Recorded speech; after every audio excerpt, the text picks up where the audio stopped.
Assalamualaikum warahmatullahi wabarakatuh. Bapak Ibu dosen yang kami hormati. Ini adalah kelas utama matematika dasar.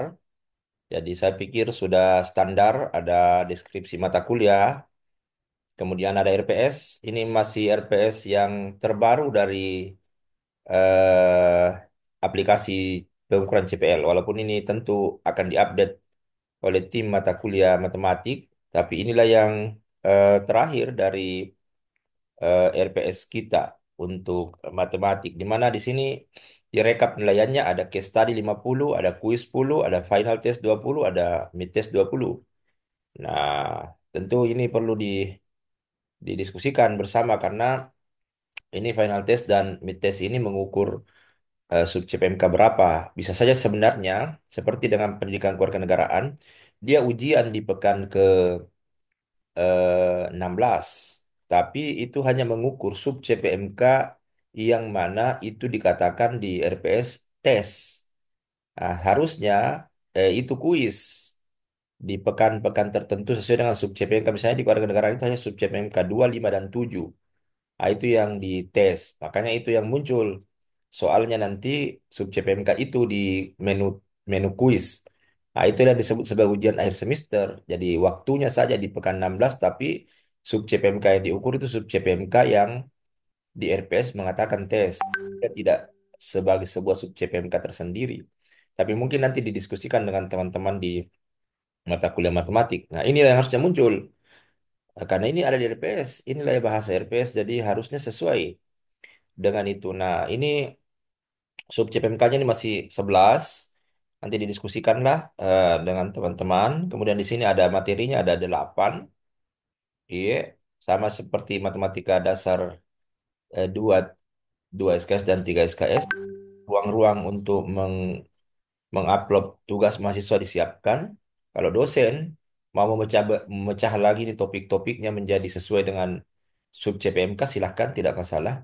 Cuma memang saya pikirnya untuk semester akhir ini matematik kita tidak terlalu jauh berpikir untuk pengukuran aplikasi CPL karena memang mesti beres dulu dengan clear di aplikasi CPL itu RPS kita.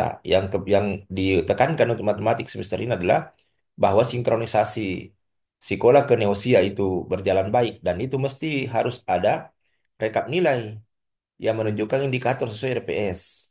Kalaupun ini sebenarnya susah untuk mengukurnya, bahwa misalnya ini kuis kah atau apa, apakah kemudian itu diukur untuk sub CPMK berapa? Ya, padahal kan di aplikasi CPL itu kan memetakan per sub CPMK indikator-indikator penilaiannya. Tapi tidak masalah saya pikir.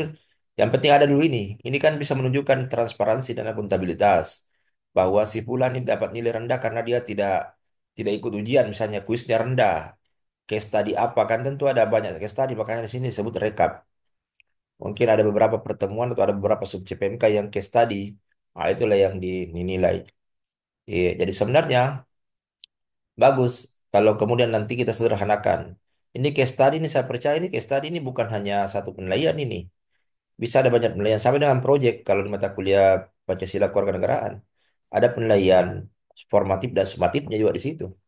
Tapi dibungkus dengan eh, PJBL, penilaian PJBL 30 poin. Tuh. Iya, ini juga kalau Ibu koordinator sepakat atau begini, ini tinggal tapi kan cuma satu kayaknya yang kata lama ini. Kata lama pertanian kemarin request. Ah, ini tinggal diklik di sini, impor, sudah terimpor. Nah, ini juga bagus karena kita bisa lihat kelasnya. Ini kelas Ibu Koordinator. Iya, ini nanti di sinkron akan muncul. Tapi kalau dosen di kelas ini misalnya mau membuat alur sesuai sub CPMK, silakan. Tidak masalah, lebih baik lagi.